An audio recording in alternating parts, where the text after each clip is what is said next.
Welcome back to 3DO Sounds. I'm really excited about this video and I'm really happy that you're here because we have the new TASCAM FR-AV2 with us. And if you're interested in field recording or you just want to start out and you're looking for a new field recording device, then this video is maybe for you. If you would like to listen to the files that we recorded here in this video, then please feel free to head over to our Ko-fi account. You can download all of them for free. Full disclosure, this unit was given to us by TASCAM, but in a little bit of an unusual way. When TASCAM released the unit, I was actually going to buy it, but it was not available in Thailand. So I reached out to TASCAM in Japan. They know who we are, they know what we're doing, and one of the representatives was on their way to Bangkok anyway, so he brought us the unit with the Bluetooth adapter, and that is why we have it. However, we don't have a sponsorship deal with TASCAM. There's no financial transaction, and TASCAM also doesn't tell us how we should make this video. So thank you to TASCAM for sending us the unit. We can also keep it for our future sound recordings. And later, after the first sequence, I would like to explain you the rig that I built and use it with the TASCAM. If everything is a little bit too long for you, there are timestamps in our description that you can look at. And then after the end of the video, we talk a little bit more about the pros and cons. Also, please turn off the new feature here on YouTube, stable volume, so that you have a better experience for the original sound recordings. Now let's get right into the video.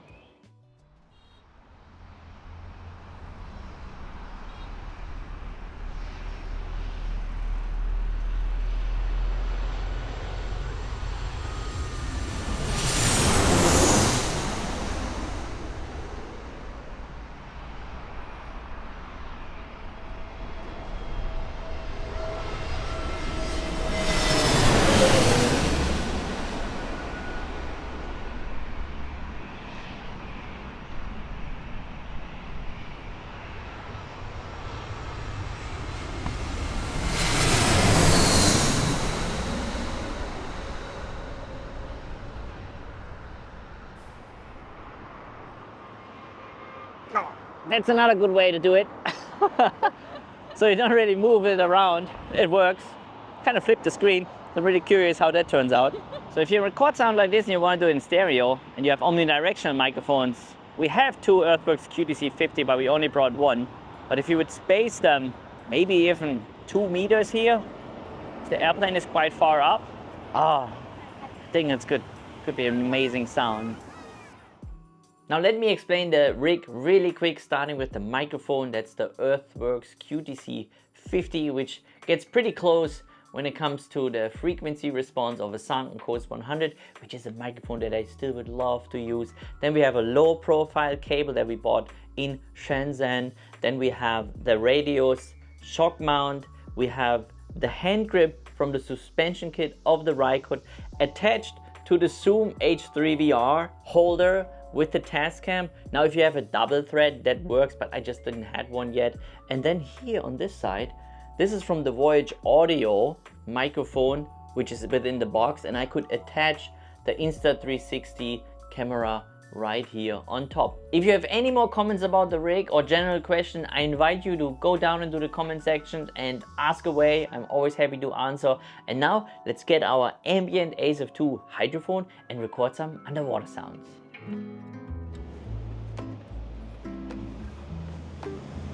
Oh, somebody's swimming. We have a swimmer in the water. Also going to use the Ambient ASF2 hydrophone. Since it's great for traveling, we have the ASF one as well, but it's a little too heavy, a little too cumbersome to set up. It's a fantastic hydrophone, but when you travel like we do, the ASF2 is perfect. Top quality, nice recordings. So now let's see if we can get these sounds of the ship rotors, the underwater sound, and maybe even some crackles here. And for our next video about the Voyage Audio, you're gonna hear the sounds recorded with this ambisonic microphone from this spot as well. Here we go.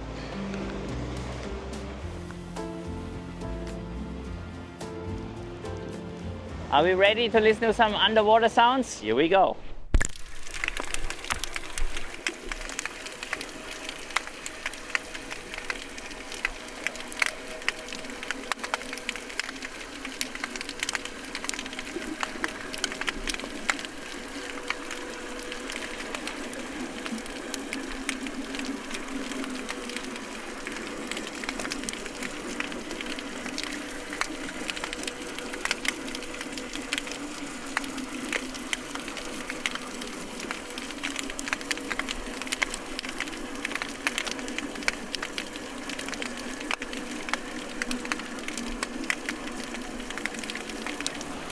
Isn't it fantastic how we can hear the crackle of the, I think, the barnacles? Otherwise, leave me a comment down below if you know exactly what sound we're listening to. You're living on the edge there, not with a bag with your TASCAM. It would be cool to have a bag for the TASCAM. Now, if you're wondering, did hair just grow out of my ears? No, this is a DIY wind protection that I use with the Roland binaural microphones. These are microphones that we have since many years, so we can actually use them together with the TASCAM recorder. All we need to do is we just plug them here in the external microphone input. There is a way to monitor them at the same time, which is something I wouldn't recommend, but how about we use them right now? We're checking out the largest escalator system in the world and record the ambience around.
Now in our next scene, we're gonna use a contact microphone, and recording such sounds is definitely one of my favorite sound recordings.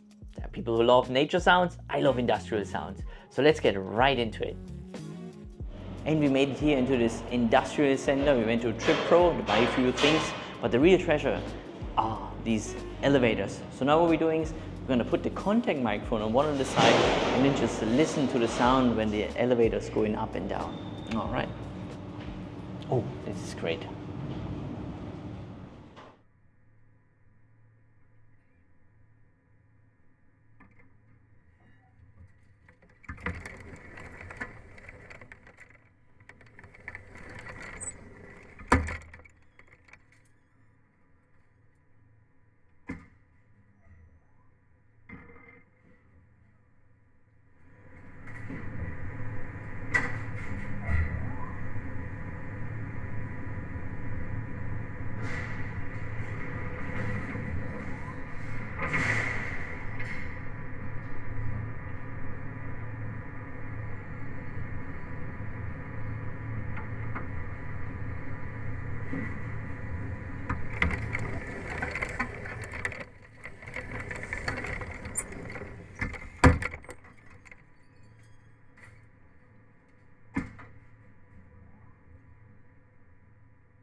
Now, if you're into creative field recording like we are and you just want to record sounds outside the box, how about EMFs? We have our Prezo bag, and now we're gonna go to a very special bridge here in Hong Kong and record electromagnetic fields using the Prezo and the TASCAM FR-AV2.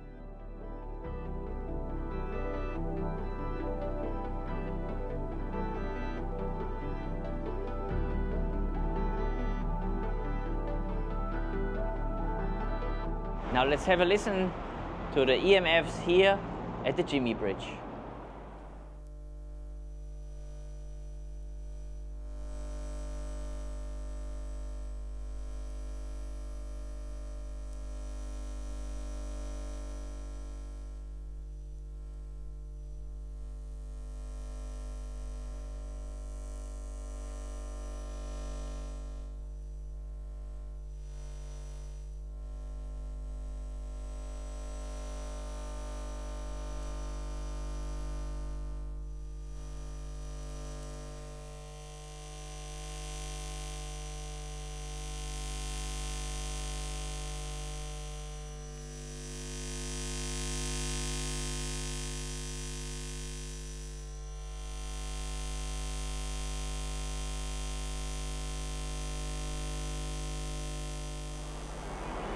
There's a lot going on in this area here.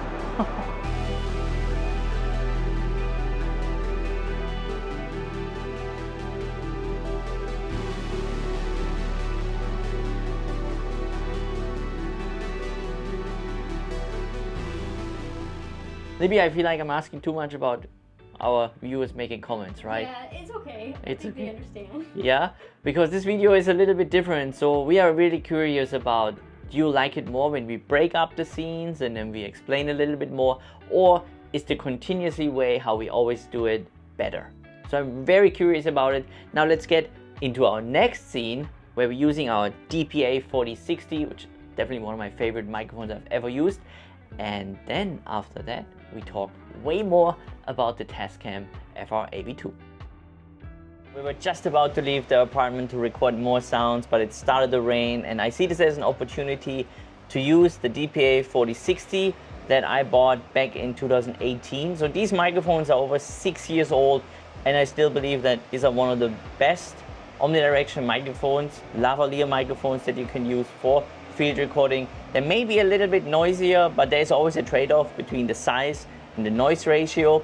So how about we listen to it while we have it here in the TASCAM FR-AV2 plugged in.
This recorder has been out for several months now, and after checking several YouTube reviews and reading all the comments, I saw there's a lot of positive feedback. So that was one of the main reasons why we wanted to try it out for ourselves, and here we are. In this part of the video, I will address some of the questions that you had, and if there's anything that I'm not able to cover, please feel free to ask in the comments down below, because we always have this gear within our kit. That said, we've been using this recording device mainly for field recording, for ambience recording and sound effects. So I'm not using this for videography, for podcast, or for voice recording with lavaliers. Now that we already covered a lot about the TASCAM, you have a pretty good sense about the sound quality, especially when it comes to real world recording situation with the gear that I showed you in this video. But again, with any gear in the world, there are always pros and cons that could influence your decision. So let's just dive right in.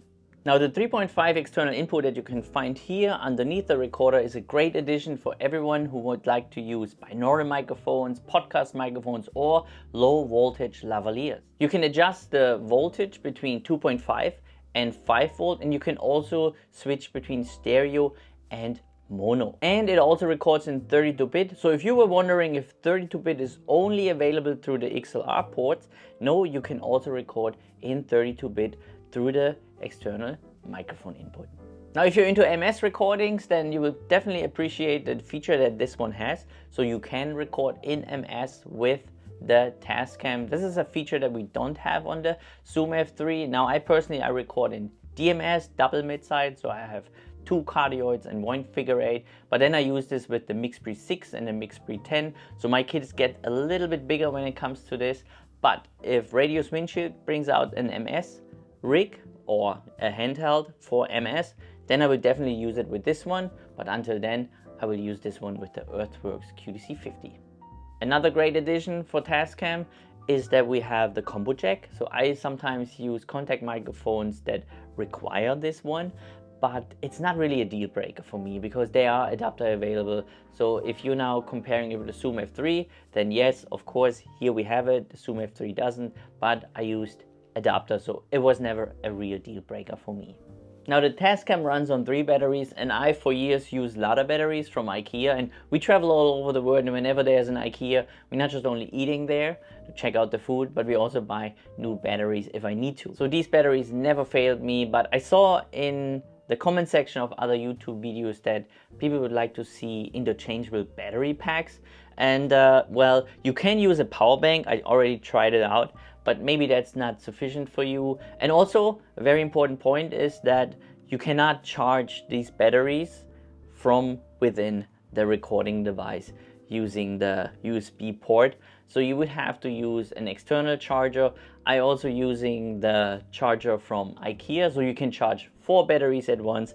So then this is not a problem. But I also saw that people complain because they only have a charger for 2 batteries and now they have to carry another one. Let's talk really quick about auto record function, because I saw that comment in another YouTube video. Somebody was asking, does this recorder has that? Now what is this? Especially older recording devices use these function that it's great for field recording. Imagine you have a recorder set up somewhere in the forest and you want to record bird sounds or some other nature sounds that are very interesting. Now, you don't want to have the recorder running forever. So what it does is if it reaches a certain signal noise level, then the recorder turns on, and then when the signal disappears, then the recorder turns off. I looked through the settings, I couldn't find it, but this is definitely something that could be added through a firmware update. So is this something that you're interested in using? Maybe leave us a comments down below. If Tascam sees it, maybe they will include it. Now, if you follow us along, then you know that we rather be in warmer climates than in colder climates, but we do know that we have to go because we need to record winter sounds, and then I'm gonna use this one, and then I will report back to you and see if it can hold up in very cold temperatures. While Libby is editing this video, I was looking into the setting because I know now with the Zoom Essentials series, we have audio guidance for visually impaired users. Now I couldn't find this in the settings here on the TASCAM FR-AV2. Maybe this is something that we could expect in future products, or maybe even through a firmware update. Let's talk about live monitoring really quick. You can do this with this recorder if you use the Bluetooth adapter, but what's an interesting feature is that I saw somebody ask about it is, can you actually do it simultaneously? Meaning you have your Bluetooth headphones plus you have a wired one plugged in, and the answer is yes, you can. I tried it out and it works seamlessly. Now, how about we do the Bluetooth distance test? And we have Kai-en here from Beijing, and he visited us here in Hong Kong, and you're helping me now. This is very, very cool. How about we talk a little bit about the latency? Do you hear any kind of distance between the sound traveling from the microphone to your ears? Oh yes, I can tell there's a really small latency, like maybe 15 milliseconds, but it's noticeable. Yeah, but it's not terrible. Yeah, it's not. It's not. No, it's not, right. So how about we walk a little bit, and then you tell me when it cuts out. Yeah, sure. All right, here we I'll go. just start. You start. Okay. 1, 2, 3.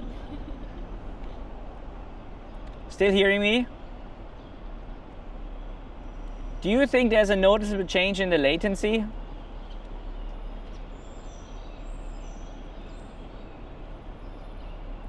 And you can still hear me? Still hear me? Oh, that's it. That's it. Okay. And how many steps? 大概25步. It's about 25. 25. It's about 25. Yeah. 25 steps. Yeah. Okay, with the corner, maybe Yeah, with the corner. 23. That is not bad, right? What do you think?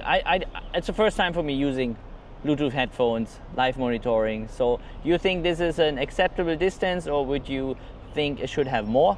Let us know in the comments down below. Thank you so much, Kai-en, for helping me with this test.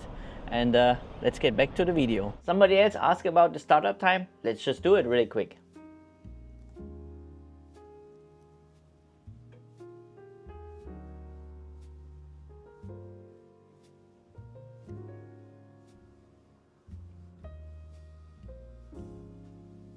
All right, maybe a little bit longer than on the Zoom F3, but of course there's a lot of features in this device. Another concern that I came across was about, can I turn off the screen? And if you're recording right now and you want to do it at nighttime, I looked through the menu, I tried to find the settings, but it is not possible to turn off the screen. So if you would like to record at night, in an area where you don't want to disturb the nightlife, then you have to cover this screen. But maybe this is also something that could be fixed with a firmware update. Now, before we talk about a touchscreen and the buttons, I'm sorry about the lighting situation. We are in a hotel room, we don't have extra lights, so we're only using our little Osmo camera. So apologize if you feel like the lighting is changing in here. But what about the touchscreen? Now, I have the TASCAM X6 and the X8, and maybe you have them as well. And if you using touch screen and you thinking about, oh, maybe this one has it, no it doesn't, so now we have to click through the buttons again. There's a lot of settings here in this tiny recorder, so it takes a little bit to get used to, but at one point you will make it work. But I feel like it's still a little bit of a step back when you come from a touchscreen, but that's all personal preferences. I would love to have a touchscreen and but maybe you are totally fine with the buttons. Now, another thing, when we just talk a little briefly about the buttons, especially when it's nighttime, it is easy to operate the F buttons here, the function buttons on the upper corner. But this one down here, especially when you hit the record button, there's no additional hold button. So the hold button and home button is somehow the same, and this one is down here. Now, if it's dark and you're using the recorder new, then you're like, whoa, where is the one? So you have to go around and see if you can find it before you can turn it off. And yeah, there's no backlight. So having a backlight down here would be great, but you know, what can we do? The only option is that you can have is using your phone. So since we have the Bluetooth adapter, I can just turn it on and off using my phone. But not everyone wants to pay another $50.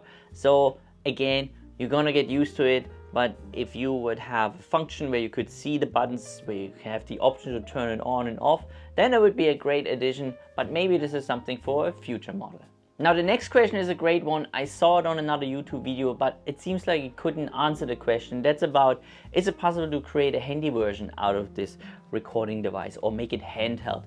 Now, what we did with our Zoom F3 is we have the Sennheiser MKH8040, and they perfectly fit into the Zoom F3. Now, you can't do this with any kind of microphones. For example, here we have the Earthworks QDC50, and this does not fit. So what could fit? Well, there is a company called Sentrance, and they have the Pivot PM1. I think I said it right, the Pivot Mic PM1, yes.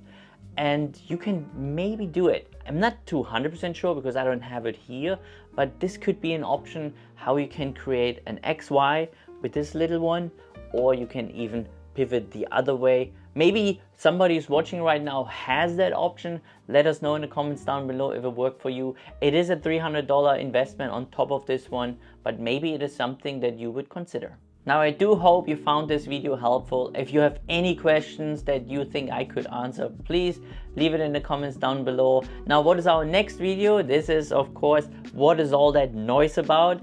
It's a comparison between the Zoom H1 Essential, the Zoom H1N, and we're just waiting for a little bit more gear, and then we can start making this video for you. So thank you so much for watching, and we can't wait to see you in our next video.